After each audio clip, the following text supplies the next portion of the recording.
No, everyone can see my screen, right? Yes, sir. Okay, good. Yeah. So today, as I told you, like for learning this data science and all, now we need to understand what data is in how many forms the data is being represented and all, right? Yeah. So for today, we'll see like graphs and tables that represents our data. Actually, I mean, there are different types of graphs available, and there are tables, where we can represent our data properly, right? So a table is nothing but, as we already seen in pandas data frame and all, see the rows and columns, right? Right. So I have taken an Excel. So here I'm going to create a table now. Okay, create a table here. Okay, so what is the table that we are going to create is the table which we are going to discuss is called as frequency distribution table. Okay, so with the help of that frequency distribution table now, so we are going to check so many graphs and all with that. Okay. Okay, so in the previous class we have learned in how many ways the data is, like the data is divided into types and levels of measurement, right? Yeah. So in that, we have come across this categorical classification data. Do you remember? So like the car brands I told you, the Audi, BMW, and any other car like Hyundai, kind of, right? So now we'll take that example. We'll create a table for the cars. We'll create a frequency distribution table for the cars. Okay. Okay. So yeah. So what do you mean by this frequency distribution table? Okay. Frequency distribution tables are something where they show the category and its corresponding absolute frequency. Frequency might be anything like how many number of cars are left in the showroom or how many have sold in the month of in the month of June or July, kind of. So we'll take one example like how many cars have been sold for that particular brand in the month of June. Okay. Let us start with that. Okay. We'll take brands and we have frequency. Okay, let us first start with Audi and BMW and Mercedes, Mercedes Benz. Okay, so let us take three car brands. Okay, good. So in these three car brands, what we'll do is like we'll add some frequency numbers to it, like 75. Like these 75 number of cars have been sold for the particular brand Audi in the month of June. Okay, and then followed by 87. Anything random numbers I'm taking. I'm picking up the random numbers actually. 124. Clear? Yeah. So this is called as frequency distribution table. That means you are having a frequency for that particular categories actually. Frequency number. Okay. Again, I'm telling you the frequency distribution table show the category and its corresponding absolute frequency. So this is called as absolute frequency. Absolute frequency. What we have. Okay. Okay. So now we'll try to represent this in the form of graphs. So we'll start graphical representation in Excel. And once we understand the graphical representation Excel and all, like the data what it is telling us and all, after looking into that, and we'll proceed further after that. Okay. Okay, so first I'll select the data and then I'll click on insert. I'll go to chart. Okay, let us first start with a bar chart. Okay, bar. So the column, whatever the bar, if you go for bar also it's the same column. Yeah, let's click on finish. See, see, so it has clearly taken axis, the x-axis and y-axis. So for the x-axis, it has taken the brands. So automatic, it's automatic, right? So we are not mentioning anything. So it is automatically taking up the first row as the x-axis and the second row as the y-axis. Okay, and second row y-axis, it ranges from 0 to 130 or 140. So that's the axis here, 0 to 140. And in that 140, the Audi, the frequency of the Audi car is 75. So it has the bar, it is showing us at 75 point. This is showing us at 87 and this is showing us at 124. That means in the month of June, can I assume that Mercedes has got a good selling rate compared with other brands? That means people are buying more Mercedes than BMW and Audi, right? So with this data, I can assume, right, in the month of June. So this is happening. Likewise, I'll go with different months like July or the previous ones. Like I can go with January, February, March, April, May. From all the months, I can gather the information, and I can represent that in the form of a bar graph or any graph, and I can clearly come into some conclusions directly. By visual representing it, it is very easy for me to understand what data is, like how many cars are being sold. I mean, which brand has got the highest number of selling point. Okay, so likewise, you can do it in the same way if you want a pie chart. Okay, so pie charts are used when we want to. Okay, bar charts you understood, right? Each bar is representing a category. On the y-axis we have the absolute frequency, right? Yeah. So pie charts are used when we'll go with pie charts now. So pie charts are used when we want to see share of an item. I mean, like to know the percentage, how much percentage it has, the share. Now out of the total, how much percentage it has that share. But at that time, we'll use pie charts. Let us consider, like we'll calculate the sum. So in order to calculate the sum, we use sum function in Excel, and simply you click on the cell and drag till where you want the entire total. Okay, so click on it. I got 286, right? We have 286 now in picture. Okay, so let us insert a pie chart now. Let us insert a pie chart and then see what's happening. Okay, insert chart, pie, finish. See, so we have a pie chart.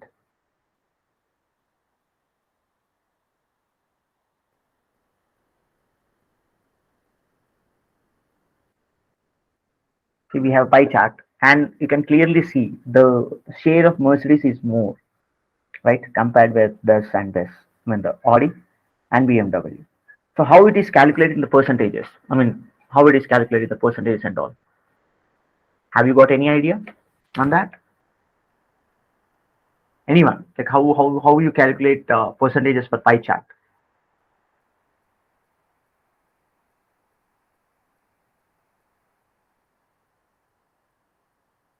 Okay, so you guys don't know, right? So do that as a homework, okay? Because you need to understand how the charts are taking up the percentage and all as well, right? So the Sir, charts already. I think we need to take the circle as 360 and we need to divide it, sir, so that we can get the percentage. Okay, so I have given here sum. With this, can you tell me how percentage can be calculated? Sir, 286 divided by 360 into 100, sir.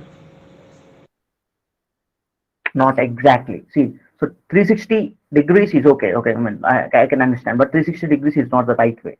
Okay, so we have the entire sum here. That means the entire shades or shades, I mean, like the shades, that has a limit till 286 only. So now what I will do is I'll take, okay, whenever you're starting any calculation in Excel, use equal to symbol. Like if you want to use the functions of the Excel, you need to use equal to symbol. Okay, remember. So for sum, equal to sum, and see if I want to calculate the percentage of it. See, I'll take this number 75. I have clicked on it. It has chosen the cell number and divided by this. Okay, and entirely into 100, into 100. Sir, See, then the circle is 286 circle, sir. no, it's not 286 circle. So we consider the entire circle as 100%, and we equally divide that 100% into like the shades with what frequency it has. I'll show you. See, Okay, sir. click on this. I mean, again, so divided by this, and a total into 100, because we're calculating the percentage here. Okay, again, this divided by this into 100. See, okay, if we add up all the percentages, what happens? Let us see. Equal to sum, and I'm dragging the cells. 40, 100, sir. 100, right? So every time, whenever you're calculating the share of any pie chart, so if you add up all the shares of the pie chart values, then it equals 100. That means the complete circle is filled. Are you getting my point? Right? So that means 43% of Mercedes is, yeah. So this is called as relative frequency. Remember, relative frequency. You're calculating the percentages and all, right? So those are called as relative frequencies. Okay. So that's how you calculate the percentages in a pie chart. Clear? Sir. Yeah. So so not only this bar charts or pie charts, no, you can create a line chart as well. Like simply like select the data, insert, and go with the chart, and go with line, and then finish. Oh, it's a scatter plot. So I will add lines. Okay. So this is called as point graph. I told you, like scatter plot. This is a scatter plot. And if you want line chart, sorry, insert. Okay. I have to select the data first again. Insert, chart, line. Yeah, lines only. Okay. We have got line chart as well. That means data can be represented in any way. Any. There's so many graphs out there. You can represent the data in multiple ways actually. Okay.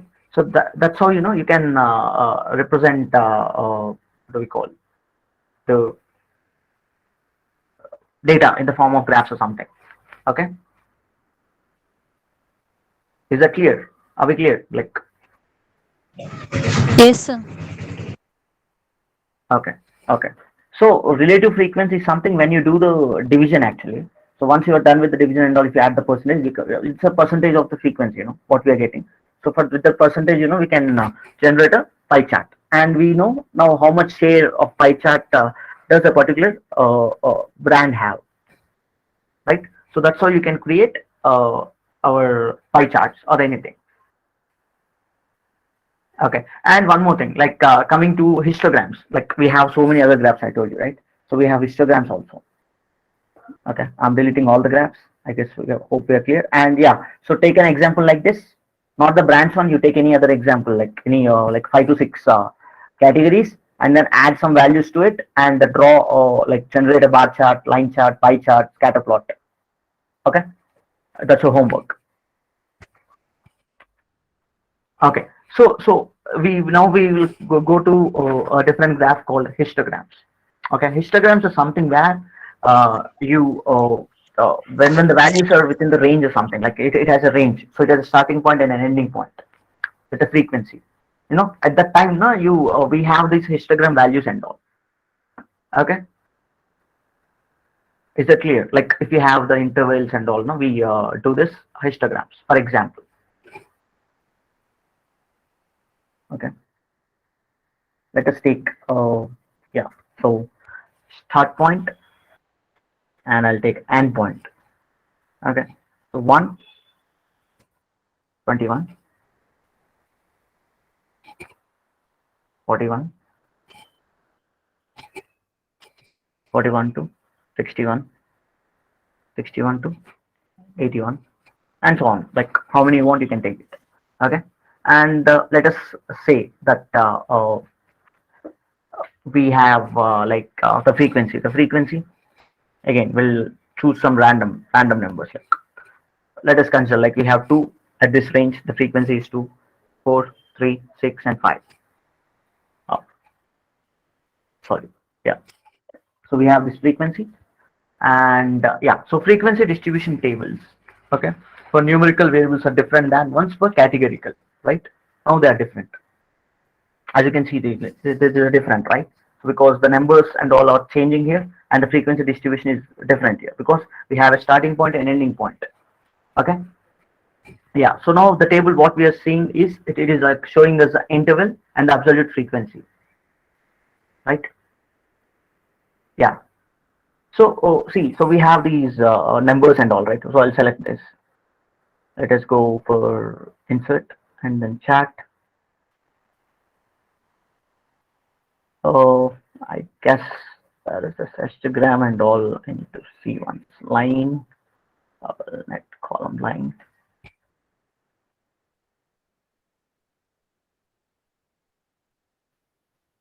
I guess I'm using Ubuntu. For that sake, I don't know. I don't have histograms in my Excel, I guess.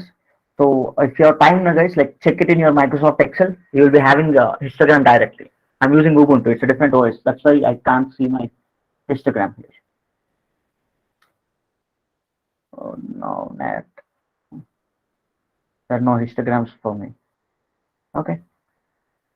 Okay. So in MS Excel, you'll be having the histograms. You just give it a try. Okay.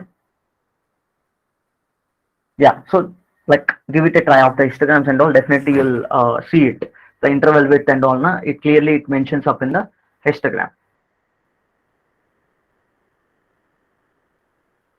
Clear? Yes, sir.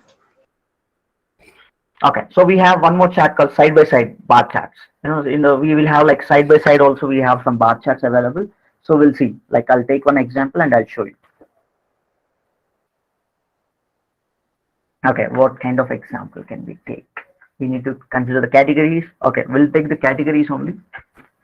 And yeah, so we'll take the same like the brands of the car and all. Okay, we'll try it. Brands. We'll go with Audi, BMW, and Merc. Okay, and now we need to have for side by side bar charts, no, like we need to have different kinds of retailers. Like for example, Adarsh Motors is one retailer. You know, they sell the cars of Maruti and all, right. So consider like this. So they're taking these many number of cars, and the other retailer is taking these many number of cars. So for that, you know, I'll use retailer A. Okay, retailer B and retailer C. Okay, so let us consider like some random values, 78, 84, 97, and 147, 148, 65, 92, and Merck 85, 20, no, 255, and some random number. I guess like 65 is good. Yeah, yeah.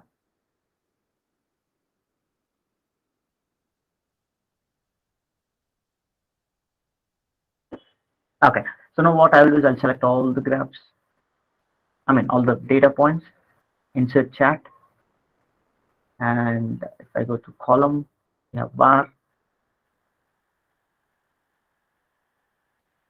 Okay. See. Okay. We'll use column chat. It will be like it will show us in the right way.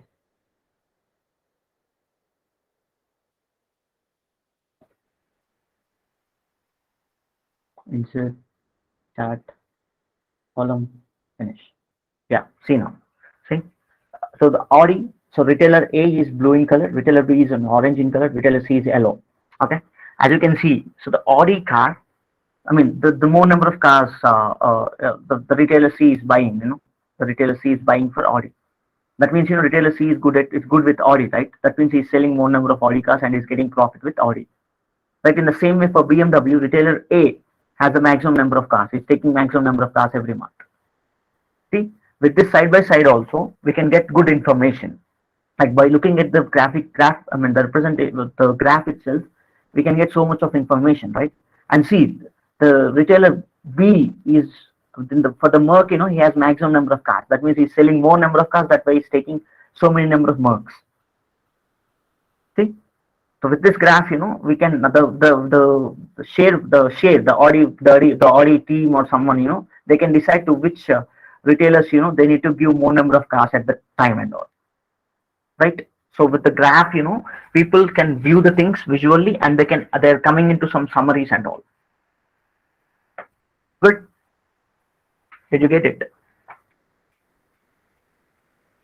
Hello. Yeah. Is everything clear, guys? Like with the side by side bar charts and all? Yeah, I guess it's clear. Okay. Now we'll start with yeah. So we are good with graphs and all. Now we'll go with our statistics, the mean, mode, and median. So after the presentation of graphs and all, you know, we need to understand what is mean, what is mode, and what is median. Okay. So I guess you already know about mean, mode, and median, right? So can anyone tell me what is a mean? What is a mean? Some, sir. Some Summing. Sum. Okay. And any Sum and average. average also, sir. Average is the mean Sum actually. and average. Average is the mean actually. Okay. So what do you mean by average? It's like you add up all the elements present, whatever you have, Adding and all then the to the total elements number and of elements. Elements and dividing by total number of elements. Yeah, that's right. So that's how the mean works, you know. So the mean is mostly widely measured, you know, we use in statistics, and it is a simple average. Simple average. We call it as a simple average, right? Okay. Let us consider a data point, some data points, like, and we'll try to figure out the mean for it.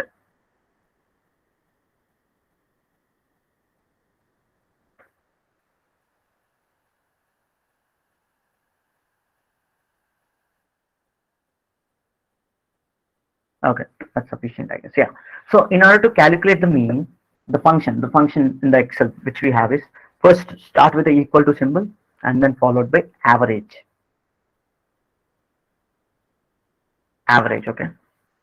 So drag till where you want to calculate the mean, and then followed by a parenthesis symbol. I mean ended parenthesis, and yeah. So 55.625. See, so this is the average of all these data points.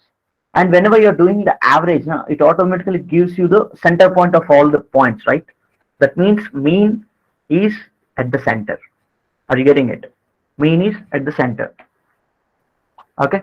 So in the same way, we have the other statistical formula, that is median. Can anyone tell me what is median? I mean, it's the average of all the points, that's fine, but it lies at the center there and it gives us some information there. Now you tell me what is median. middle values of. Median is the middle point, right? So it's the average and you are getting that center point, but median is the middle value of the data set, right? Midpoint. So midpoint of the data set. Okay, so we are not going to use median that much, but yeah, we use mean a lot actually in data science. Okay. Okay, so why we will not use median is I'll tell you in the later classes. Like I'll show you a practical example in the statistics itself. When it comes now, I'll show you and then you'll understand why. Yes, sir. Okay, and so you know to calculate the median. So we have a direct formula. See, is equals to median. See, we have a median directly. So 52 Sum point. of all. Sorry. Yes, sir. Yeah. So this is the median now. So median is the midpoint. So if you have even number of values, like if you have odd number of values, that's fine. So because the center point will get it directly. What if you have even number of values? If you have Sir, even number, we'll get two, sir. Then from that we need to divide it and we'll get it. yeah, that's it. Right, that's right. So from then we'll divide it. I mean, we take the average of those two values and then we'll place it there. That's it. Okay, so that's the median.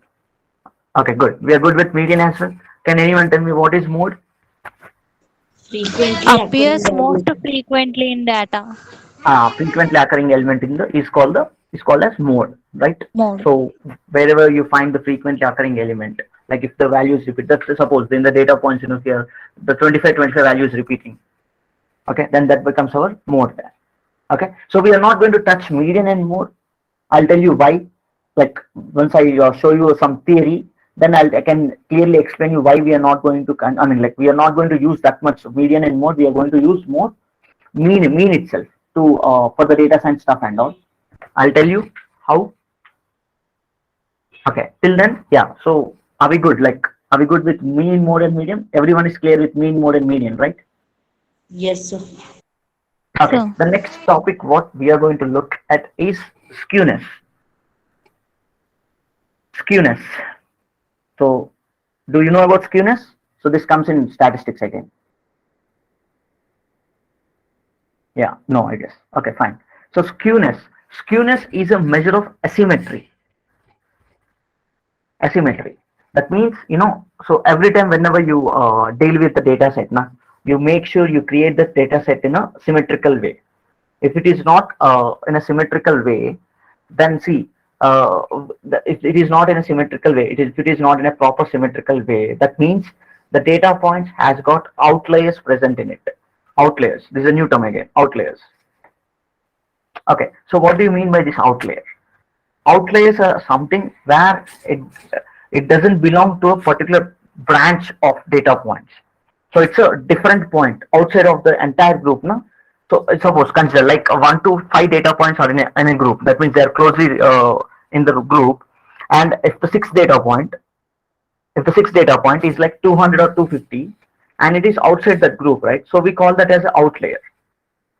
Okay, so we need to eliminate all those outliers properly in order to Sir, bring a better model in data science. sir, can you repeat it once, sir? I'll show you a practical example. See, I'll show you here with the data points so that you'll understand it. Okay, see, now I'm going to have an outlier. I'm attaching an outlier to it, that is 1005.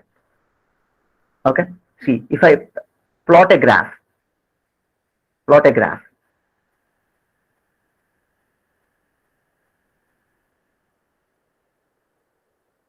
Can you see?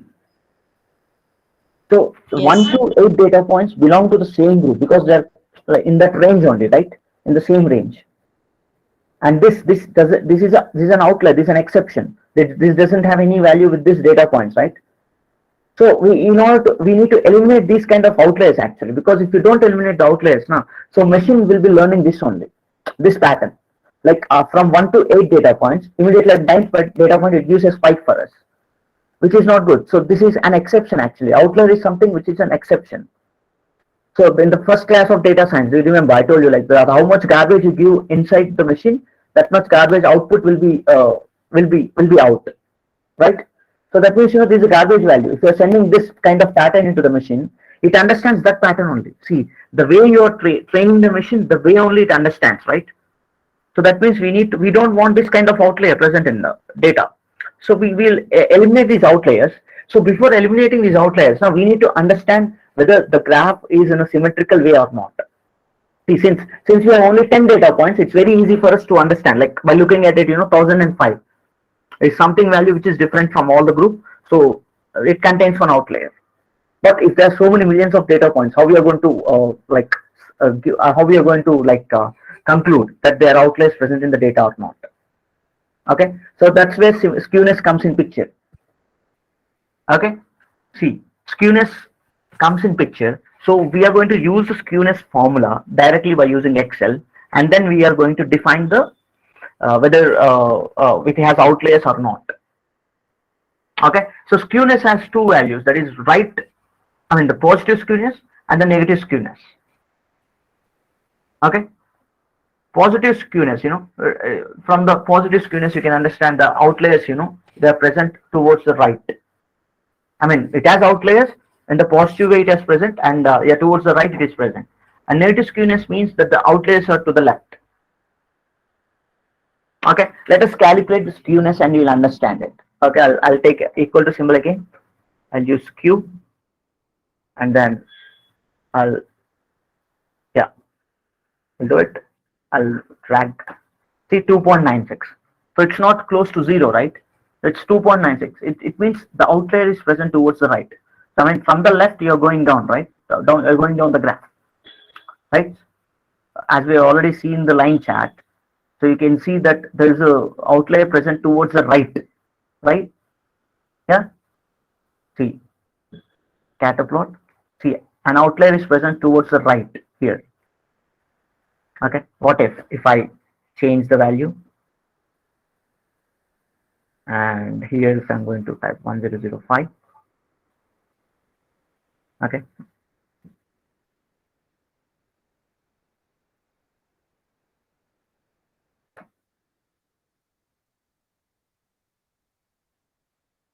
So if we consider the negative values, see, so if we consider the negative values, automatically see, so it is coming down, right? So it shows us the negative skewness here. That means, see, data points can be anywhere. See, your data points can be positive, data points can be negative, anywhere. So, but see, it is telling us that there are outliers present in the data. What if I give the same range? Let us see. See, it is close to 0. That means there are no outliers present in the data. If you have no outliers present in the data, it's always good, You see now the graph? It's in a diagonal format. It's in a diagonal format, right? So whenever you see the data points in a diagonal format, think that there are good patterns present in the data. So if you're finding the scatter plot to be in a vertical way directly, like from top to bottom, you have the data points. You can come to the conclusion that there are no patterns present in the data. Okay, if it is a diagonal, if it is in a diagonal format, you assume you definitely you can assume that there are patterns present in the data. Now I can proceed with this data and I've cleaned the data. You can come into that conclusion and you provide the data, you train the machine, and you get the prediction part from the machine learning algorithm. Clear? So if you Yes, sir. have any outlier, the skewness will definitely will give you a sign that that there is an outlier present in the data. So you'll check first whether there are outliers present in the data or not. If there are any outliers present in the data, so we'll eliminate those outliers. Are you getting it? We are going to eliminate those outliers. I mean, like, okay, I'll show you how to eliminate those outliers. Okay, have you understood about skewness? Are we good? Yes, sir. Yes, sir. Okay, so your homework for today is variance and standard deviation. So you already know these terms. Okay, first come up with standard deviation formula and do something on Excel. I mean, like, use the formula functions and all, and variance also. I need all of you before proceeding for the other topics. Now, these are very important. The terminology, the mean, these everything. You do the homework, whatever I said so far. You do the all the stuff, whatever we have done. So once you do all the things, no. So once you are done, so the next topic is eliminating the outliers only. So once we are clear with these only, we can enter into the topic. Okay. Yes, sir. Yes, sir. So I mean, I guess we are good for today's class because we know the terms only. It's very easy for us to understand how the statistics are working and all. So use the standard deviation and variance also. I mean, like, understand what is standard deviation, what is the formula for it. And guys, see, I have given you all the functions. I mean, I have used functions, but I need you to write down the formulas for mean, median, and mode. Yeah, it's a frequency occurring term. Mode and standard deviation formula and variance formula in your notebooks. Okay. Yeah, and tomorrow we are going to look into more deeper subject. So try to attend the classes properly. Tomorrow also come up. Okay. Sir, 1 minute. Yeah, yeah. Please tell me.